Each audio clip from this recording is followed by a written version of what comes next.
So today I'm going to explain to you how you can hijack a web application before it's even installed and use certificate transparency for that.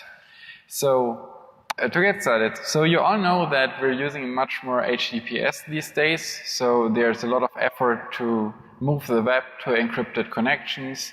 Like Google gives you a higher search ranking if your site is using HTTPS, and there have been initiatives like Let's Encrypt to make it easier.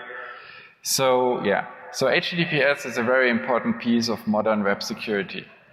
And part of that is certificate authorities. So if you want to run a web page with HTTPS, you need a certificate, and that needs to be signed by one of these certificate authorities.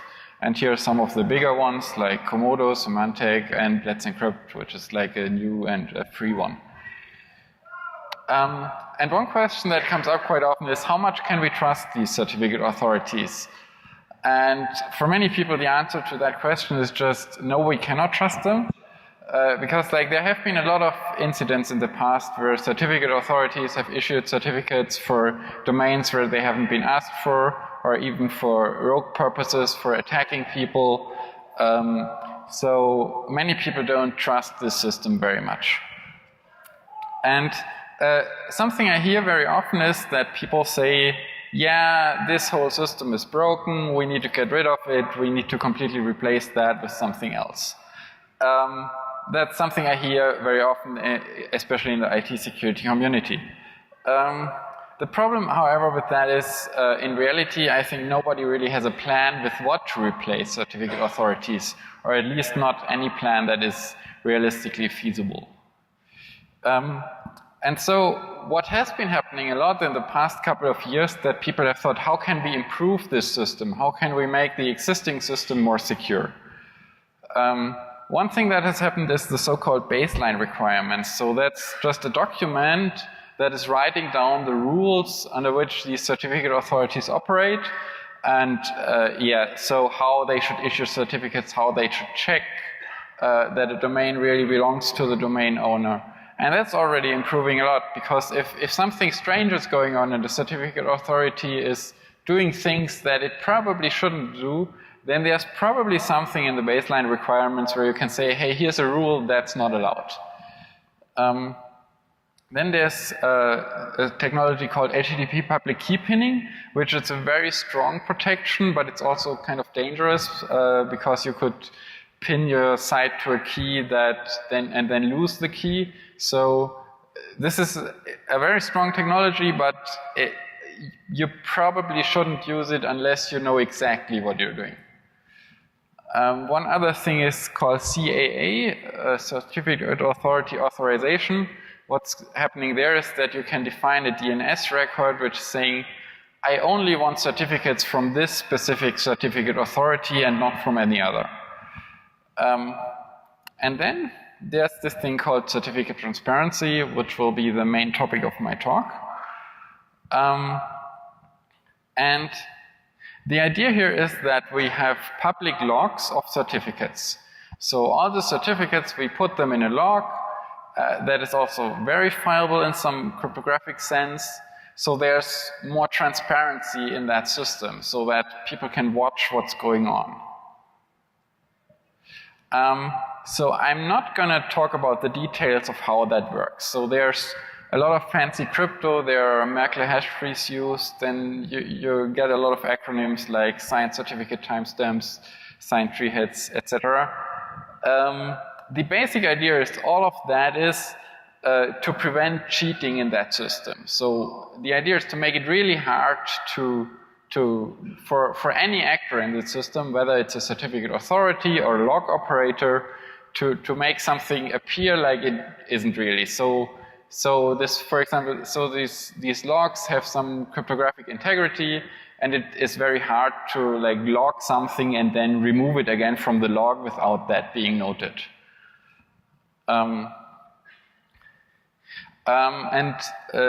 So right now this is not fully implemented, but starting next year, at least according to the current plan, this has been changed, but according to the current plan, next year in April, there will be a requirement for all new certificates that they need to be submitted to at least 2 of these public logs.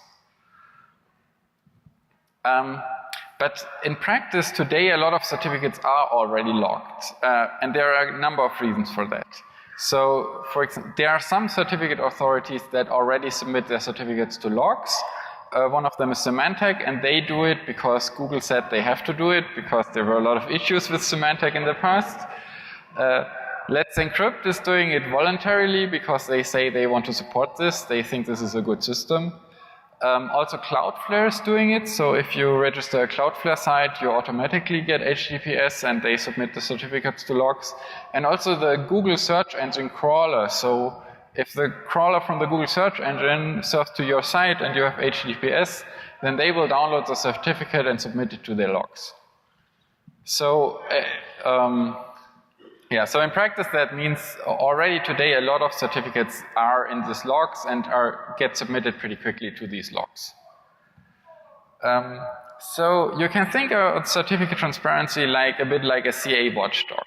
So everyone can look into these logs and see if there's anything that looks in any way suspicious. So the most obvious thing is to look into these logs if there are certificates for your own domains that you haven't ordered yourself. So if there's a certificate for my domain and I don't know about it, then something is wrong. That's obvious.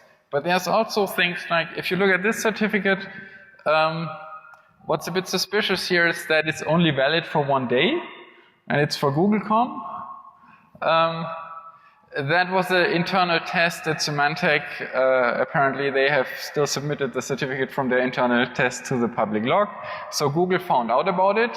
So it's a certificate for Google.com, but it is not from Google. So that started the whole Symantec controversy. This is also interesting. So does anyone see what's wrong here? So if you look at the location, it says that's in Rotterdam in California in the Netherlands.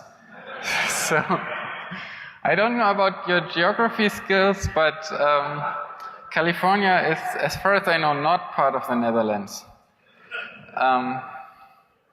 Maybe there are some similarities, but yeah. This one is also interesting. So here you can see in one of the lower lines, there's a domain name with 2 dots in it.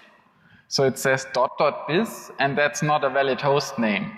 So we can be sure that there's no way anyone has really checked that this host name that belongs to anyone because it's an invalid host name. It cannot belong to anyone.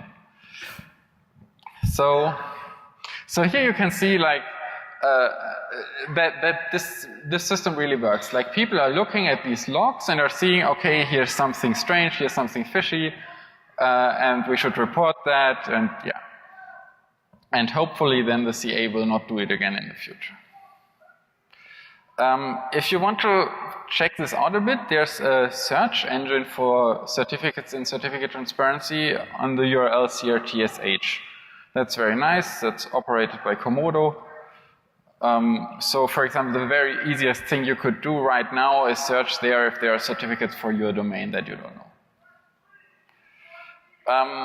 But on the other hand, certificate transparency is also a kind of data source. Because like we have all these certificates, okay, for example, they contain, as we have seen, sometimes the location and also they contain host names. So for example, if you operate a search engine, this could be interesting because you could know, okay, here are all these hosts that have web pages, so maybe I look at them. So in a certain sense, certificate transparency gives you a kind of feed for new host names. So if you're permanently observing these logs, as they are public, like there's an API, you can just simply request the new certificates from them. And then you can look into these certificates and see host names. And when someone creates a new web host with HTTPS and gets a certificate, then it will end up in a log, so you kind of have a feed of new web host names. So, and now I want to switch the topic a bit to something which may appear like something completely unrelated at first. And that's web applications. And when I talk about web applications here, I mean things like self-hosted web applications. So things like Wordpress, things like Joomla, or things like Nextcloud. These are usually written in PHP, usually use MySQL. You probably all know one of these, like typical content management systems and similar things. When you install one of those, what usually happens, so you upload the files from the software to some web hosting company or on your own server, and then usually you just call the web page and get an installer and click through a few things. It asks you for your database credentials, then it asks you to create an initial administration account, and then you have installed your application. What's notable is there's no authentication whatsoever. So these installers have no protection, so everyone who, like if someone else calls this installer, he can install it just as well. So, and this has been known for a while, like people have been using Google to search for uninstalled WordPresses that have been abandoned, like maybe someone has uploaded them and then a problem happened and they just forgot about this installation. And if you find them with Google, then you can take them over. But the new idea here is, there is a small time window between when a webmaster uploads this application and when he finishes the installation. And if we can hit that time window, we have an attack, because then we can do the installation and then we are in control of this application. So, and you might see where this is getting at. You may remember from earlier, we have this feed of new host names. So if we combine these things, we have our attack.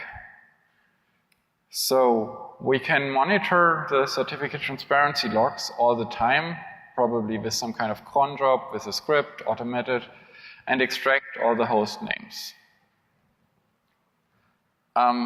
And then we check these hosts, like we do a curl or a wget on them, and compare what they're currently serving as a web page to common application installers from WordPress, from Joomla, from whatever. So, and if we find one of them, we install this application ourselves. And if we're a real attacker, we would probably do this automated.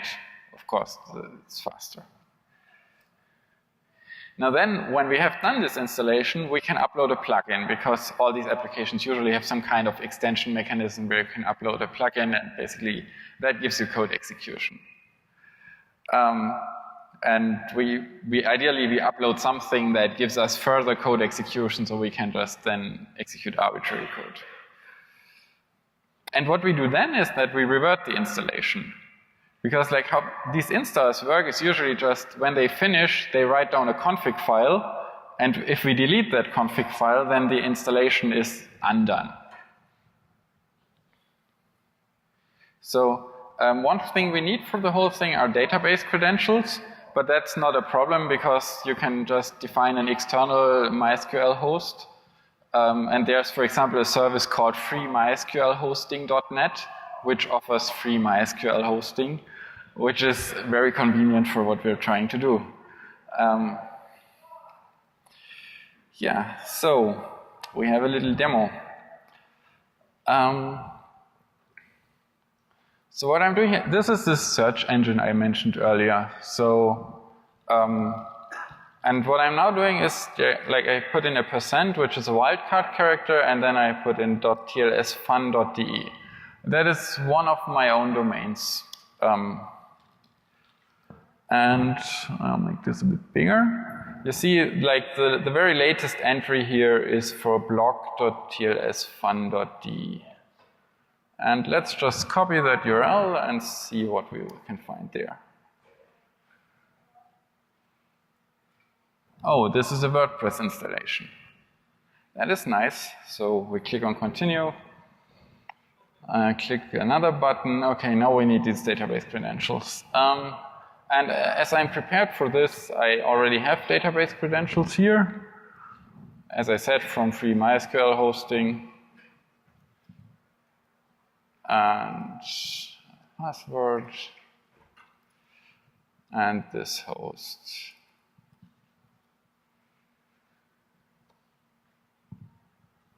Okay, run the install.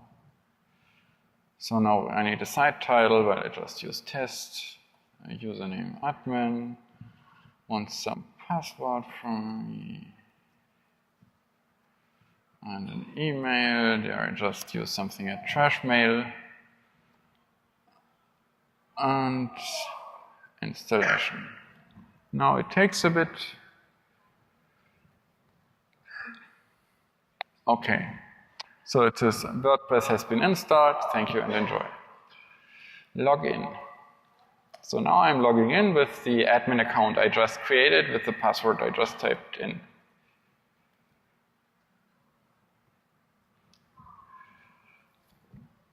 Okay, and now I go on plugins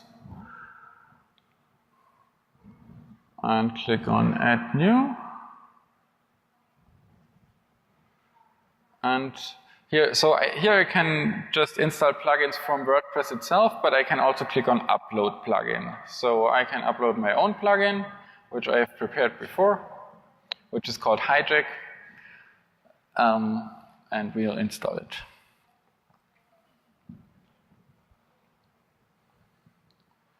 Okay, so now in this plugin,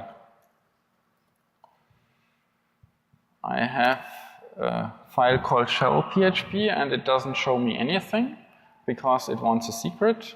Secret is DEFCON 2017. It's not very exciting, but okay. Okay, and this is a very simple PHP shell, so we can make ls, and we can also okay, now the screen is cut off. That's not very good. But I can show you, for example, if I type in uname, then I get output of uname. So I basically have a shell now. And the interesting thing is I also here have a button which says remove installation traces. I'll just try to let you see that. Yeah, that's better. And now if I go on this again, then you see the installer spec. That is important because the person who is the owner of this WordPress, which in this case is me, but in the real case is someone else, will never notice what happened. So I have a backdoor now. I can execute arbitrary code on that server, but the owner of that WordPress installation will never notice it. At least that's what we hope. Yeah, that was the demo.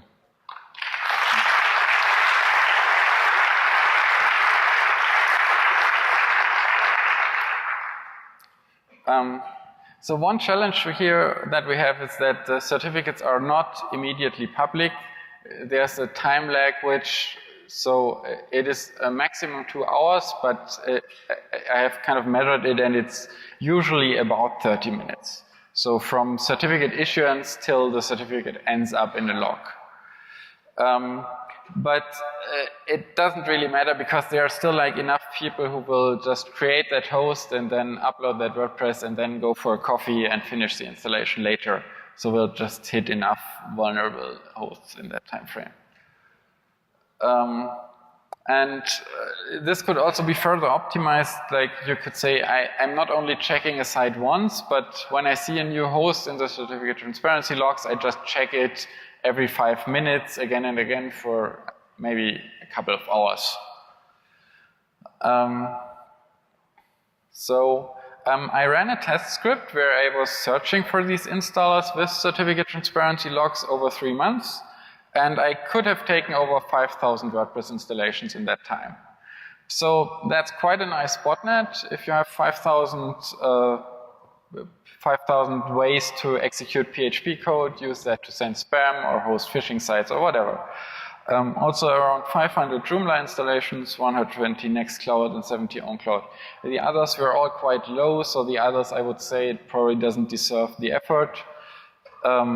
One thing is Drupal doesn't show up because their installer page is so slow that the timeout of my script hit. But yeah, that's just kind of a technicality. So how can you protect against this? So in very general, I think these installers need to be authenticated. I think it's just not a good design to say I upload an installer and then it's just without any protection out there in the internet and we just hope nobody finds it. The challenge is, of course, the developers of these applications, they want to make their installation as easy as possible. And if you add any kind of authentication, that creates extra effort. So I can kind of understand that they are reluctant, but still this somehow needs to be fixed. So one thing you could imagine is that the installation process creates a secret token, writes that into a file, and then the user has to download that file and paste that token into a web form, and only then he can install the application. That's one option, but of course there are other options as well. So I reported this to a couple of vendors, primarily the big content management systems, because they are the most interesting here. So from Drupal, Typo3, and OwnCloud, I got no reaction at all. They just ignored my messages. Then from WordPress, Nextcloud, and Serendipity, they said, so there came some answers like, we would like to discuss this with other vendors, and can we have a cross-vendor discussion? And I said, okay, I'll set up a mailing list. But then there was not a whole lot of discussion. So,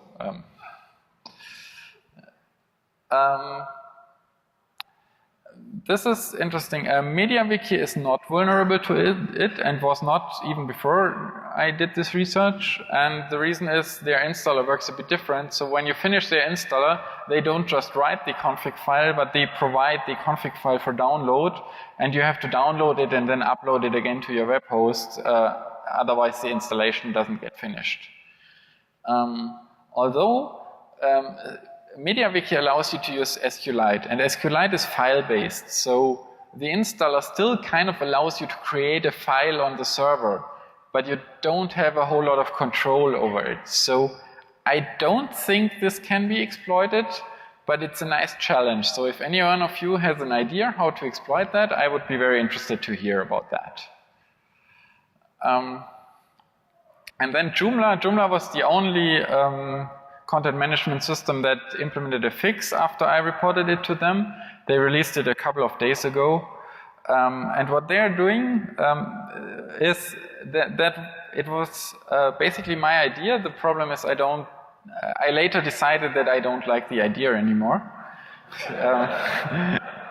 So what they are doing is they're whitelisting localhost as a MySQL server. So if you have a local database server, the installation is just like it was before. And if you have an external MySQL server, then they have an extra authentication step. And the extra authentication step is that it has created a directory with a random file name, and you're supposed to remove that directory, and then you can continue the installation.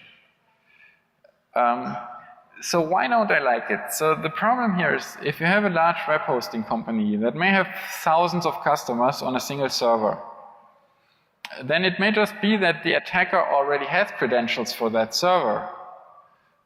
Like he can just register a couple of accounts at major web hosting companies. Or you could even think one step further. The attacker is of course attacking multiple applications at once, and WordPress is still vulnerable. So chances are high he may have already hijacked one WordPress on that server when he finds that Joomla, and then he can use the database credentials from that WordPress to hijack that Joomla. So I don't think it's an ideal fix, but at least I have to give Joomla credit that they were the only ones that did a fix at all. Like the others just didn't do anything yet. So what can you do as a user? Like if you think now, okay, that's a problem. I don't want my WordPress to get hijacked before I even use it. How can I protect myself? You could say, okay, V5, yeah. As I said, these logs are not updated instantly, so you have like 30 minutes, but it's kind of a bit risky because like there's no guarantee how fast these logs are. And it could just be that next month Google decides they make a super fast log because they have optimized their software and it's running much faster, and then this doesn't work anymore. So I don't think it's a very good solution, but yeah, you could think about that. Then there's a thing called certificate redaction. So with this certificate transparency, some certificate authorities were worried that, oh, that means all these host names are now public and our customers might not like it. Particularly Symantec now already offers that. So there is a part of certificate transparency where you can have redacted domain labels. So you could say this certificate in the log is for redacted label.something.com. But I don't think that's very practical either. So for one, as soon as the Google crawler sees your real certificate, you're still again in the log. And the other thing is not all certificate authorities offer this, and it's also, this has been quite controversial, so I'm not entirely sure if it's going to stick around, and particularly if you had some web host that automatically issues certificates for you, they are likely not going to use this. So it's also not a very good solution. You couldn't use a htaccess file to just password protect your installation. That works. A problem is that some of these applications use htaccess themselves to configure things. And you need to make sure that that doesn't interfere. Like, for example, if you finish a WordPress installation, it creates an htaccess file. What you can, however, do is that you put your password protection htaccess file in the upper directory. Because, like, Apache server goes recursively through all the directories to scan for htaccess files. That doesn't work at all web hosting environments because sometimes you only have write access in your web root, but if you have write access in the upper directory, then you can do that. And that's kind of the best you can do right now as long as these applications don't protect you. So yeah, defending as a user is hard here, and we really need fixes from vendors here. Then I was wondering, do attackers already use this? Does anyone know about this attack? Has anyone had the same idea, and do they already exploit it? So I set up a couple of hosts with just random subdomains from my domains and checked if anyone would access them. And okay, of course my own test script would access them. That's obvious. And I also saw this in the log file.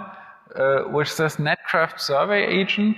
So Netcraft is a company, I think they mainly do statistics around the web, so I think this is non-malicious. And it's also a good example like that this data, of course it can be used for attacks, but it can also be used for legitimate purposes, like doing statistics, looking for new websites. That I think is legitimate use of that data. So I think nobody is exploiting this yet, but that may change. Yeah.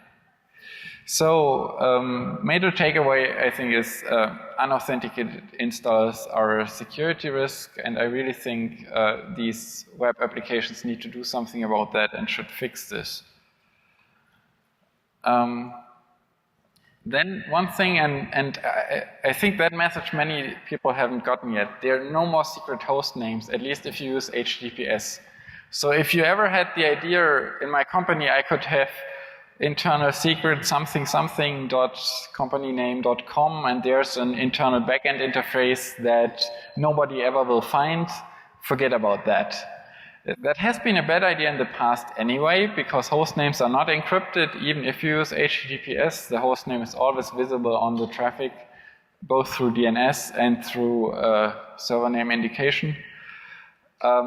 But right now it's a really broken assumption. So if you have HTTPS for your web pages, you must assume that the host names are public. And that's also interesting if you're maybe a pen tester or looking at a bug bounty program. This is a good way to search for host names from companies. And yeah, final takeaway, like certificate transparency is a valuable data source both for attackers and defenders. And I'd like to say something that I find important. So when I submitted this talk, I feared a bit that people might use this as an argument against certificate transparency. And therefore I want to make very clear that I don't think it is. Like, I think certificate transparency is an amazing system. It's probably the best security improvement the TLS ecosystem has seen in a while. And I think the problem really here lies elsewhere. Certificate transparency is just kind of amplifying the problem of unauthenticated installers here. So, yeah. I think I was pretty fast, so we should have time for some questions. Thank you.